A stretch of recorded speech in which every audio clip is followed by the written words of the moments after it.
This is KVUE News Daybreak. Two North Texas toddlers dead after their mother left them in a hot car. Why officials say she intentionally left them outside. The Senate plan to repeal and replace Obamacare now reportedly in trouble. The problems GOP leaders are facing. And after heavy rain yesterday, the skies clearing out pretty quickly. But if you take a look now, we could be in for another round of rain today. A very good morning to you. Thanks for watching KVUE News Weekend Daybreak. I'm Corey Coffin in for Jenny Lee. It is 8 o'clock on this Sunday morning, and let's begin with a check of that storm team forecast with Vanessa Abushaibe. Good morning, Vanessa.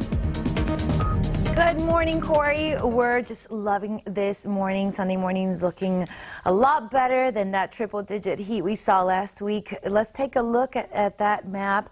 All of us in Texas are enjoying here after that cold front. 65 in Amarillo, San Angelo 71, Austin 75. Although Corpus Christi still kind of a beach weather, 80 degrees right now. Waking up in the 70s across the region, 73 in Thorndale, Bastrop 74 degrees.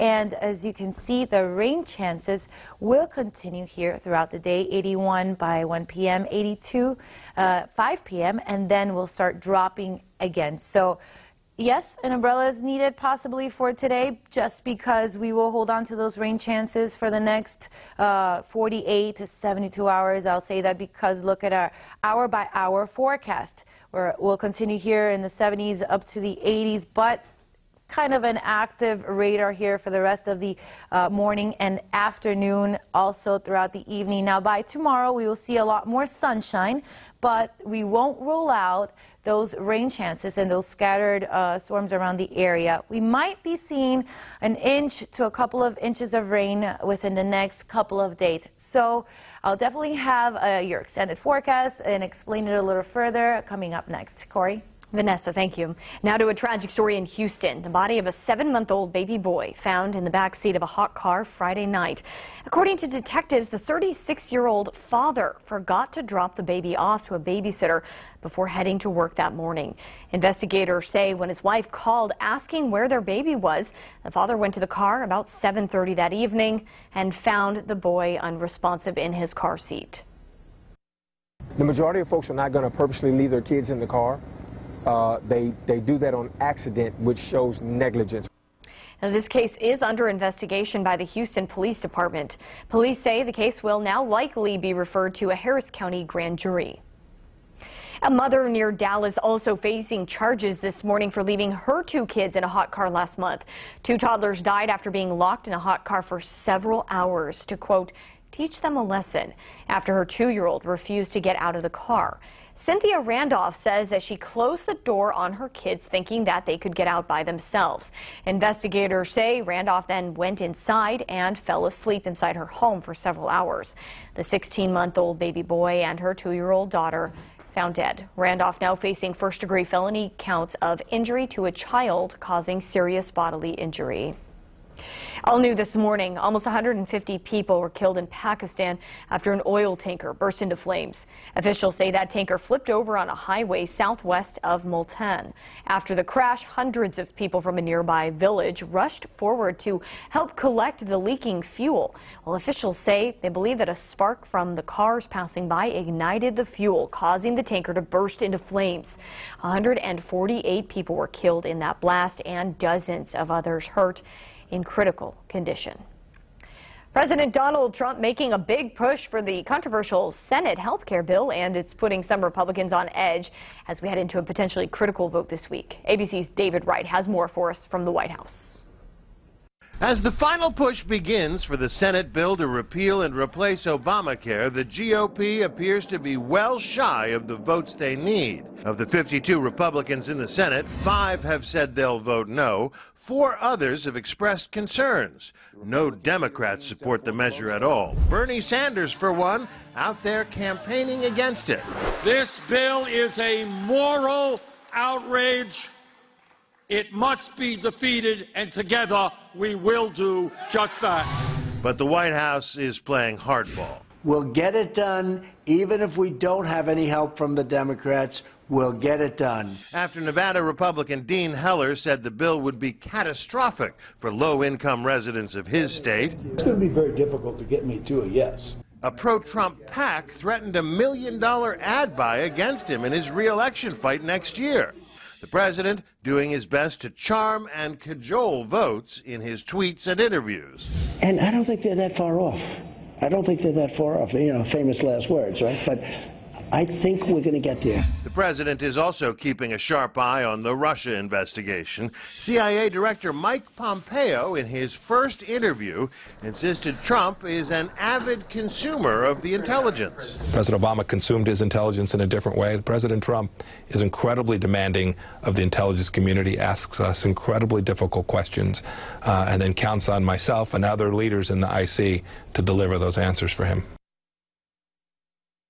That's David Wright reporting.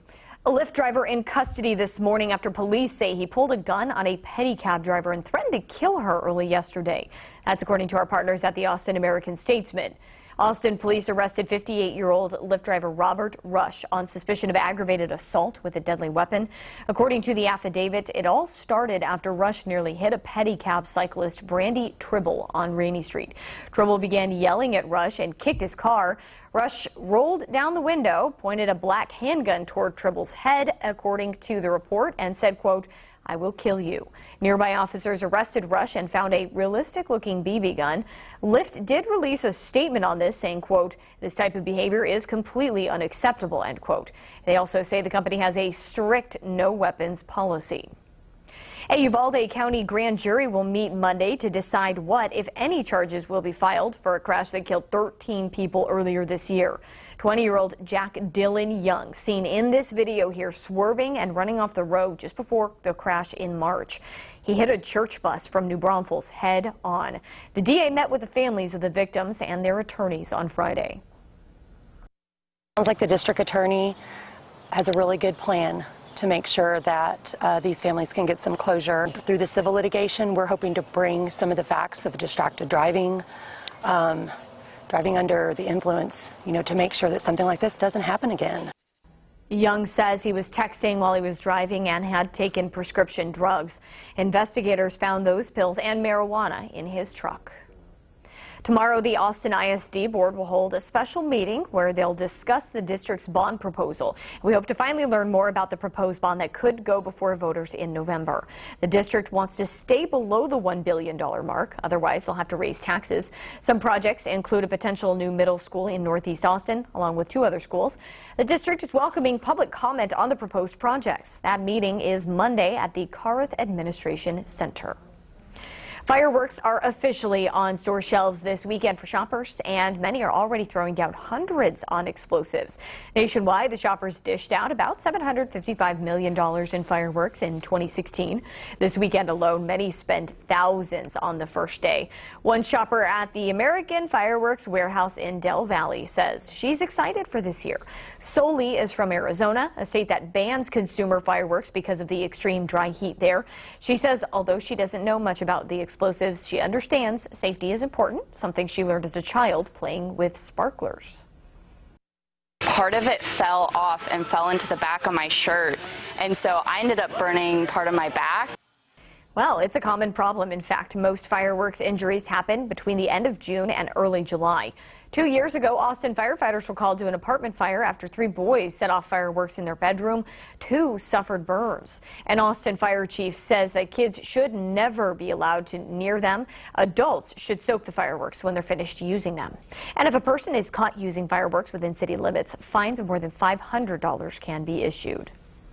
Happening right now, a walk to end pancreatic cancer. Doctors say it's one of the toughest cancers to fight. The Pancreatic Cancer Action Network is hosting today's event to fund research. And KVUE's Rebecca Trejo joins us live from the walk at Camp Mabry. Good morning, Rebecca. Good morning, Corey. The opening ceremony for the walk just got started. Now, the funds raised from today's walk will help advance research for the cancer and support patients. Pancreatic cancer survivors will be participating in today's 5K run and walk. The cancer has a 5-year survival rate of just 9%, and it recently moved from the 4th to the 3rd leading cause of cancer-related death in the country. It's anticipated to become the 2nd around 2020.